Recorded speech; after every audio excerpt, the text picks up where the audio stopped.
subscribe for more videos. السلام عليكم ورحمة الله وبركاته. فضل يوتيوب جنالك سبسكرايب سار مقال كان لك سارات بعد ما سنتهي شيخ شنتاي أو كسر الله يأرين تعطشير مصلحة محوك الله محا الفلايا إنه عطشير كسر جواب دونه إن شاء الله مقال كان ينول داوني ساده وشوح وهي دقاقدي way soconaysaa gabadha ugu buuran baraha bulshada waa qoslaysaa laakiin maanta waxa ku yaab bukhallaya badan sheekh shantaay oo ka soo hadlay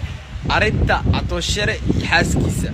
markuu bukhallka laakiin sar ina si shargare aad iyo aad waasataay daaw bukhallka durdur media markay hoos u dhacdaba nin balaaya oo dhalinyara oo umada diintooda iyo dhaqankooda duulaan ku ah ay leeyahay atoosh ay musiiba ayaa wuxuu sameeyaa been iyo argagax soo dhan xasan tooba ka dambeeya waa nin musiiba diriishadu intuu isku qariyo leeyahay canto baasha kala kici atosh baasha kala kici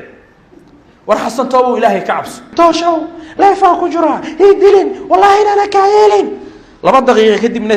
durdur midi inta fadhiisatay leedahay asxaabay raali hada war waxaan waa jahli war waxaan waa idib daro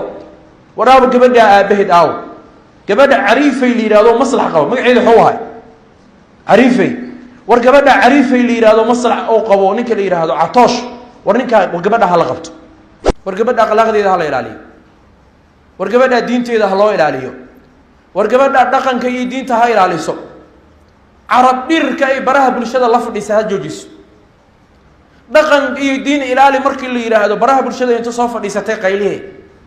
hatta ma xisho hayso adeerow gabadheeni yaa tahay xisho aad iyo aad waastaa muuqaalku waa soo daawatay waxyaabo badan oo soo qosay